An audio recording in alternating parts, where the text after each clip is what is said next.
Yeah. Oh no!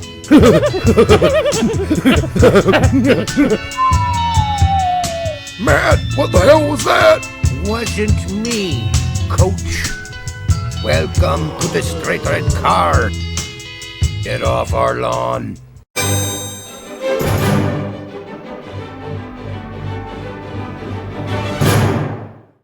Oh, welcome to the Straight Red Card.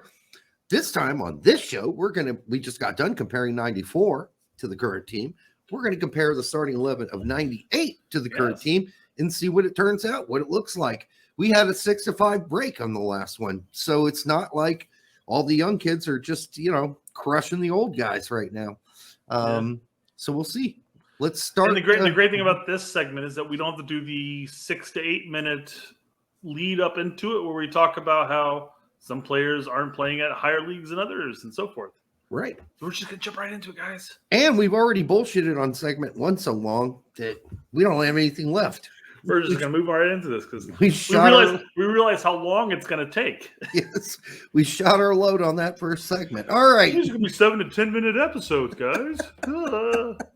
And so did John Harkes. All right. Seems to be missing from this roster, though. I'm just trying to get us in trouble. All right. Ryan, you're doing your best. All right. Now we're comparing Turner to Keller. Holy shit. Well, sorry, Turner. Yep. You're going to lose, buddy. Yeah. It's Keller. Outstanding performances leading into this World Cup from Keller. Yep. Outstanding, and even before this in, what was it, 88? 80, I can't remember the year that we went over and played the Cup in South America, and he was just like a brick fucking wall. It wouldn't have been 88. Was it 87? For Keller? Maybe that's too early. Maybe it was, I'm thinking 97. I must be thinking 97. You must be. You must be. Yeah. He wasn't even in contention for the 94 World Cup, and now all of a sudden he's like, we went over to South America in 88. Had to be 97 then. Hey man, it's a big fucking blur. So Keller wins that win, hands down. Yeah. But Turner don't even need to go into it because well, regardless of how Turner does in this World Cup, I mean, Keller's still Keller. Yeah. Mm-hmm. I would be hard pressed to find any U.S. men's national team fan that would simply say going into this World Cup that they would prefer to have Turner over Keller. And that's not to bash Turner. I'm a big fan of Turner, but you're talking about one of the greats, right? A legend. Yeah. All right. Your buddy Mike Burns? My buddy? Yeah, didn't you know Mike Burns? Who'd you know? I thought you knew some IU guy that you played for Chicago at some point. I don't know them. No. They did.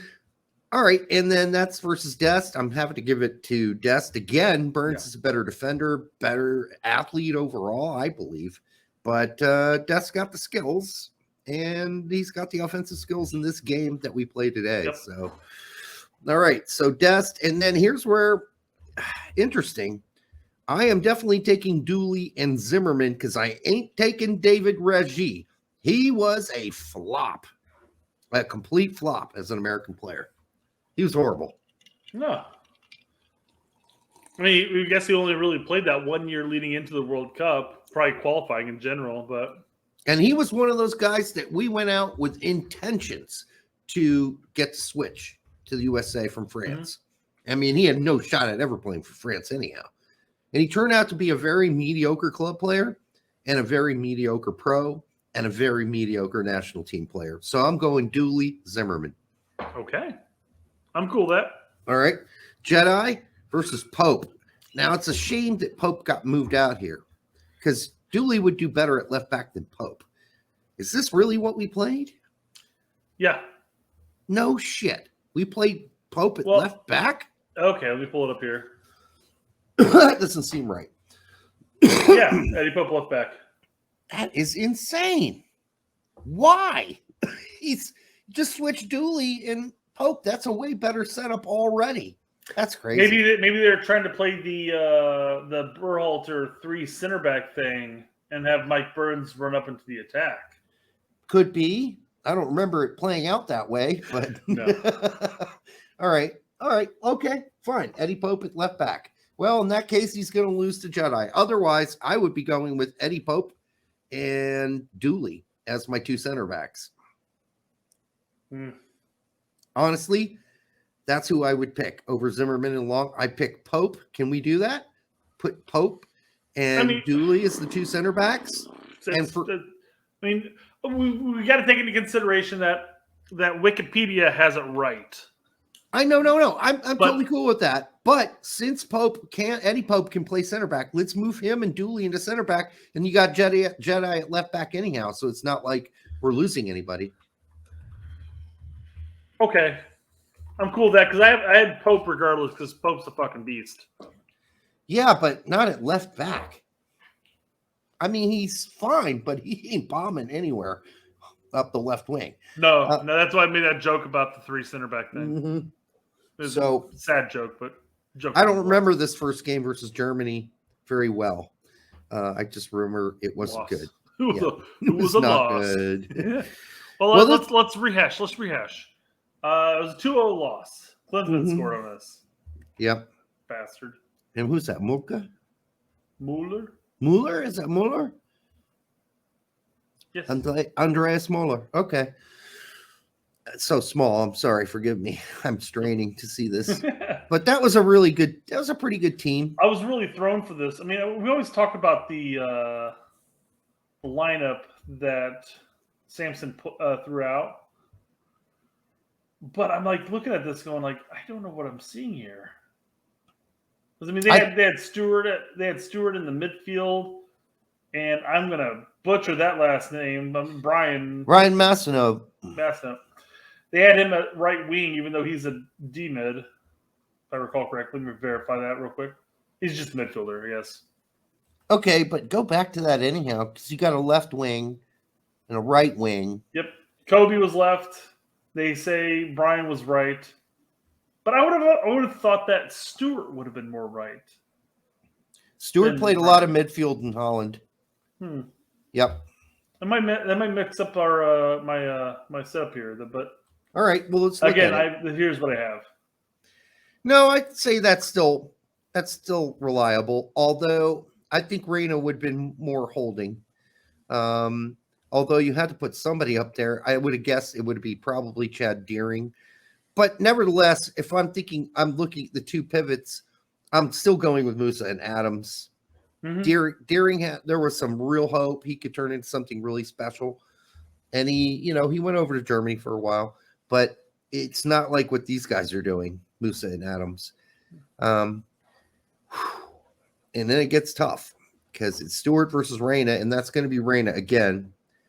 But McKennie versus Reyna. Oh, the other Reyna, the old Reyna. And I'm going with Reyna. I'm sorry. Claudio Reyna. 100%. Over McKennie. First of all, it's not really McKennie's position, but nevertheless. It is what it is. Yep. Pulisic over Kobe Jones every day of the week. One of the most overrated American left I might fall in that category. I had a lot of remember berries for Kobe Jones. Yeah. I mean, listen, was Kobe Jones a solid, dependable player that you always knew what you were going to get from him when you put him out there? Yes. And sometimes that's more important than putting out a talented player who you might get a great game from, but you might get a total stinker too. But you always knew what you're going to get from Kobe Jones, and that is a hard-working man. But I mean, that's the argument that you have for like an Areola in that sense. Like, you know exactly what you're going to get from Areola. A hard, player that busts his ass, every game. But he's not going to do anything to wow you. No, I'm not saying that's Kobe Jones in this sense, but that's the same argument is what I'm saying. Right. I think, though, it's the World Cup, so you need wows in there. Unless you want to play really conservatively and try to eke out 1-0 wins. I mean, you could do it, I guess. But that's a Berhalter special right there. Mm-hmm. Could happen, I guess. And then we don't really have to do Sargent and Winalda again, do we? Hold on, we do Reyna and Stewart? Yeah, that's going to be Reyna all day. Okay. So he's going to be playing next to his dad, which is really cool. It's going to be Reina Yeah. Pulisic. That'd been fun. Claudio, Gio, and or Gio, So- Claudio, and Christian.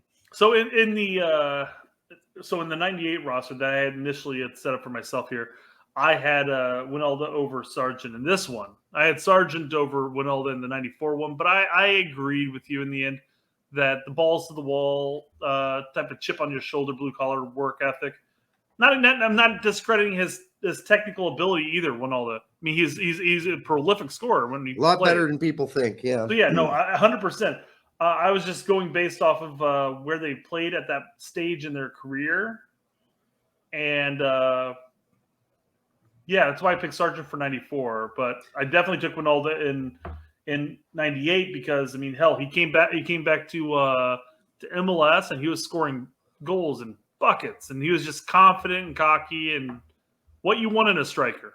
Yeah, I So, think he brings that that brashness that you need from your striker. You just need it. I mean, whether you're Dempsey playing, center forward for us later in his career, the reason he could get away with that was because he was a ballsy motherfucker. So It's another 6'5" show, Derek, for the now. wow. So it's a lot closer. Basically, than it's the same 6. Yeah, that's insane. Well, I mean, yeah, it's hard pressed. I mean, you could have switched some things around. If you put Reina down here and threw who else was up there? I don't know. Actually, does McKinney would probably beat out on either of these two. Yeah, sense. he would. So in this sense, yeah. I mean, if you were to shuffle players around, I mean, it could have been worse. I mean, if Pope still played at left back here, we could have seen a 7-4. If you told me the rules were we're going to the World Cup and we were playing a low block, then the outside guys we kept discounting under Dest and Jedi probably would have made the team because a low block means you're going to play defense and play counter ball. And that calls for a totally different lineup. But we're thinking about the way the game's played now. Yep. And the way the game's played now, that doesn't happen very often. Not even medium teams or mid-table teams play like that anymore. They bomb their wingers forward now, or their right backs, left backs. Now, some do it a little more conservative than others, that if the guy is bombing down the right, the guy in the left back stays home. That happens. But not anymore, not a lot. Usually you'll have both backs bombing forward, and you'll have one or two guys in front of the back too, supporting them. Mm-hmm. So that's how the game's played now. And that's how this World Cup's going to be played. Although I don't know if that's fair to the 94 and 98 teams. Soccer was just played differently then. Yeah, 100%. So, I mean, the game as itself right now is much faster. Oh yeah, in just broad sense. So this has been tough to kind of compare because with the 94 we had the member varies as far as who was on the team, how we performed, where we made it. Nobody expected it, Yeah. 98 we completely underperformed. There was a lot of drama, and it was an interesting comparison at that point. But one thing I will add, after watching the interview with Pepe today, from Holland, it was an interview in English, by the Dutch press. He's sounding very confident. On that PK he took the other week, the other players, they grabbed the ball originally and we're going to take it. And he got up in their face and said, "No, I'm taking this. I'm the striker." Fair Damn. play. Okay. Yeah, and the guy said, the captain said, "Oh, okay. So you really feel like you're going to make this?" He's like, "Yes, give me the ball." Okay, here you go. So it could be debated as far as who the current now 9 is. Yeah. If it were Sargent, Pepe, or Ferreira, would any of them have beat Winalda in your book? Not right now, no. So I guess it doesn't change much. I guess the question would be, does PFOC? And I would just say yes, probably, except the way we play. I don't know. I think Ronaldo would do. If we played this up here, yeah, a 4-2-3-1, I think that would definitely benefit PFOC. It certainly would. So that'd be a close call for me, honestly. Mm-hmm. A really we go back to that coin because I don't know. I mean, that's a really close one for me because in this particular formation, PFOC would be perfect because he would have a center attacking midfielder right behind his butthole playing with him throughout the game that he could play off of.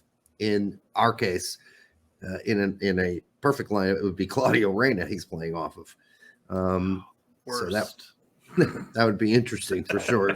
Although it's really interesting that we put Claudio there because, mostly from the last like 8 seasons of his career at Man City, Rangers, he was either a left back or a back, or he played sort of a holding midfielder role for Man City or a box to box. So he's never really got to play a lot of CAM.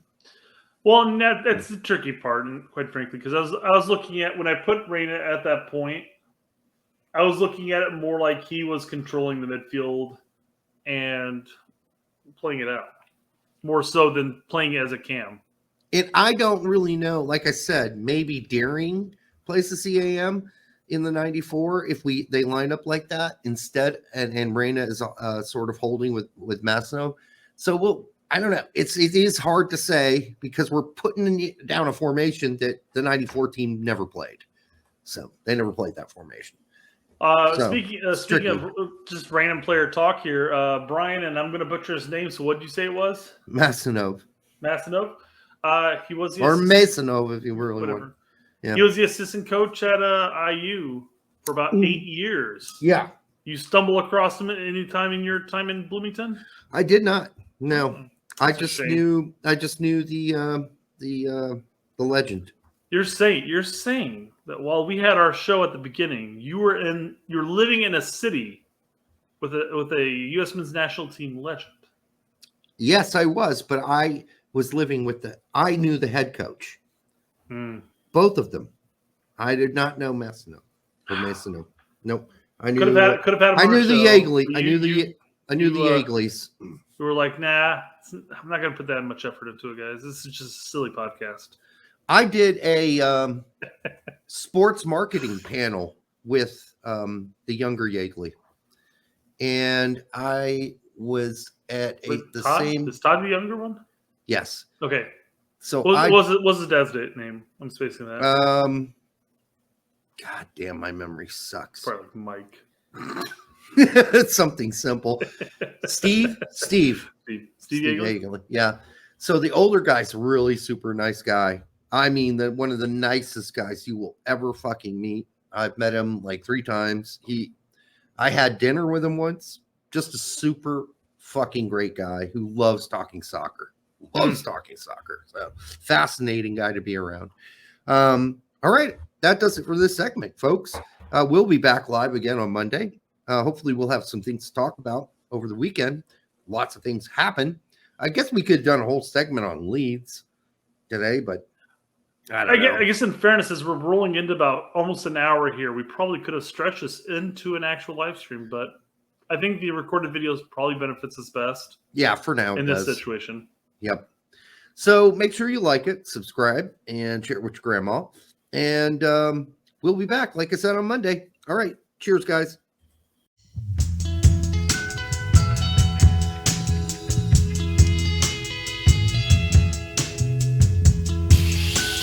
You're gonna do her. Yeah. Oh no!